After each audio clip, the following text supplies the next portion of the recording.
বাংলাদেশে ভারতীয় পতাকার অবমাননাকর ছবি ইতিমধ্যেই ভাইরাল হয়েছে সোশ্যাল মিডিয়ায়। ভাইরাল সেই সমস্ত ছবিগুলিকে কেন্দ্র করে ব্যাপক প্রতিক্রিয়া শুরু হয়েছে এদেশেও।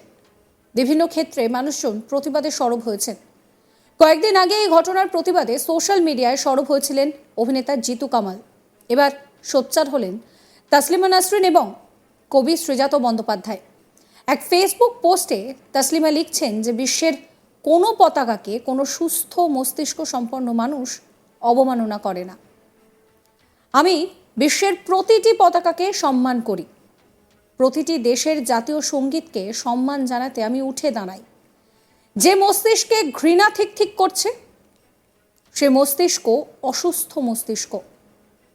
দুঃখই বাংলাদেশ নামের দেশটি অসুস্থ, অশিক্ষিত, অপ্রকৃতস্থ লোকেদের দেশ হয়ে উঠেছে।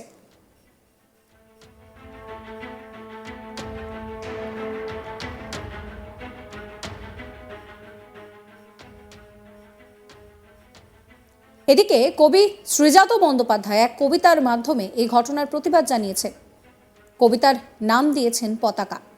তিনি লেখেন, শুশ্রূষা ও জল নিয়ে কি সহজেই ভুলে গেলে ঋণ? যে পতাকা পিষে যাচ্ছে তারই অংশ ছিলে একদিন। ভাষা তো নিশ্চয়ই প্রিয়, তার চেয়ে প্রিয় জন্মভূমি। আমাকে বাঙালি থেকে ভারতীয় করে তুললে তুমি। ভালোবাসা বিরোধের মাঝখানে সরু একটা সুতো, তাকে যদি তুলে নাও অন্যভাবে কথা হবে দ্রুত। এত যদি দেশ থাকে, যদি এত ঘৃণা হয় জড়ো, তবে তো সওয়াল ওঠে, ক্ষমা কি দেশের চেয়ে বড়? নামের স্বাধীন তুমি, চেতনায় আজও পরাধীন। যে পতাকা পিষে যাচ্ছ তারই নিচে ছিলে একদিন।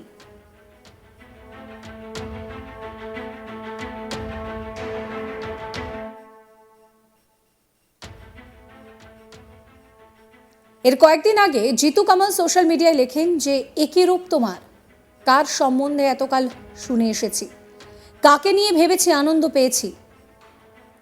ভাবতাম আমার পাশেই আমার বাড়ি, যে দেশের সংস্কৃতি, খাদ্য, বস্ত্র, বিপণনের উপমা একসময় সারা বিশ্বব্যাপী বন্দিত হচ্ছে বোধ করি, যার জাতীয় সঙ্গীত হাঁ করে শুনি।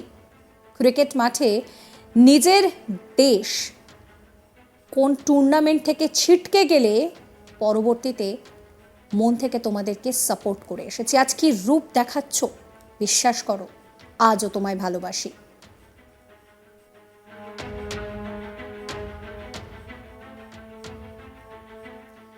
অন্যদিকে দেবাংশু ভট্টাচার্য তিনিও কবিতার মাধ্যমে সরব হয়েছেন, শোনাবো আপনাদের। তোমার যখন মরণ বাঁচন লড়াই, পাকিস্তানের গুলিতে রক্ত বন্যা। তোমার যখন মরণ বাঁচন লড়াই, পাকিস্তানের গুলিতে রক্ত বন্যা। সেদিনকে এক দেশ দাঁড়িয়েছে পাশে, ঢাল হয়েছিল সে এক লৌহ কন্যা। পাকিস্তানের বাঙালি নিধন যোগ্য, সে না থাকলে কে দাঁড়াতো রুখে? পাকিস্তানের বাঙালি নিধন যোগ্য, সে না থাকলে কে দাঁড়াতো রুখে? ঝাঁঝরা হতো তোমার বাবা কাকা, পা তুলেছ সেই তেরঙার বুকে। সহিংসতায় আজকে তুমি মত্ত, ধর্ম নেশায় ভুলছ ইতিহাস। ঘৃণার বীজ রোপণ করো যদি, হয় কি তাতে ভালোবাসার চাষ? পাকিস্তান আর তোমার তফাৎ কোথায়? সবাই বলে তাকিয়ে আমায় দেখ, পাকিস্তান আর তফাৎ তোমার কোথায়? এই নিয়ে আমার কলিগ রাজেশ সাহার একটি রিপোর্ট দেখাবো আপনাদের। বাংলাদেশে যেভাবে পরিস্থিতির অবনতি ঘটছে এবং ইসকনের সদস্যরা যেভাবে গ্রেপ্তার হচ্ছেন, তাতে কিন্তু গোটা বিশ্বজুড়ে উদ্বেগ বাড়ছে এবং তার রেশ অবশ্যই কলকাতায় রয়েছে। বিশেষ করে বাঙালিদের মধ্যে সেই উদ্বেগ অনেকটাই বেড়েছে এবং সে নিয়ে কিন্তু বিভিন্ন মহল থেকে প্রতিবাদের ঝড় চলছে।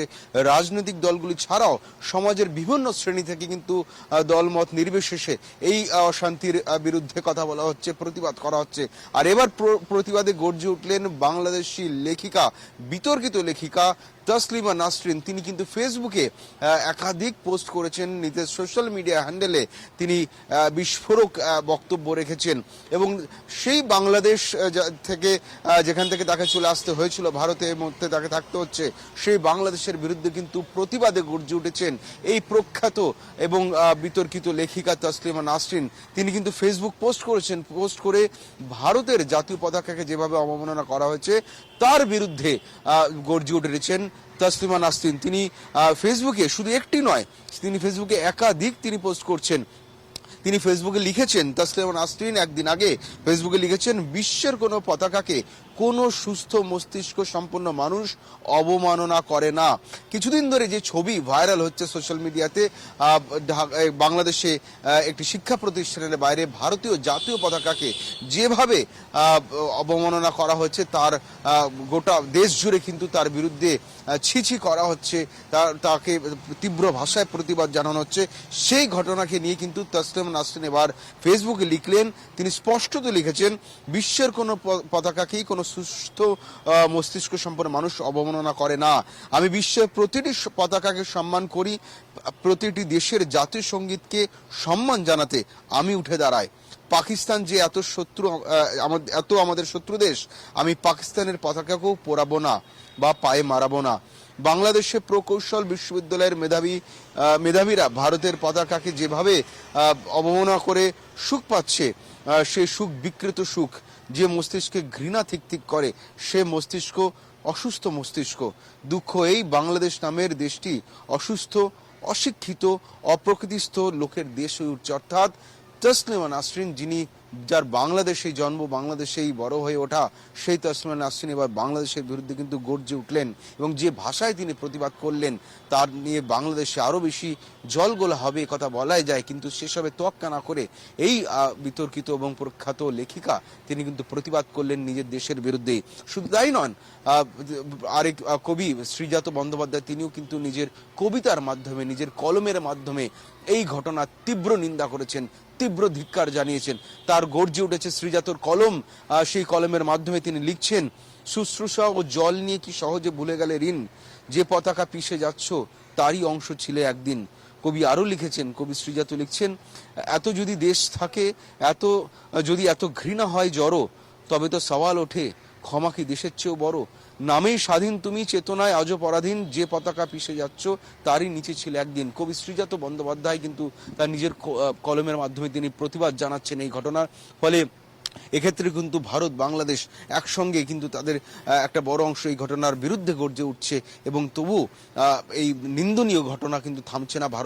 বাংলাদেশে যেভাবে একের পর এক চিত্র সামনে আসছে, যেভাবে সোশ্যাল মিডিয়ায় ছবি সামনে আসছে, তার বিরুদ্ধে কিন্তু সমাজের একটা বড় অংশ তীব্র নিন্দা জানাচ্ছে, তীব্র প্রতিবাদ জানাচ্ছে। সাবস্ক্রাইব করবেন আজ তাক বাংলার ইউটিউব চ্যানেলকে, ফলো করবেন হোয়াটসঅ্যাপ চ্যানেলও।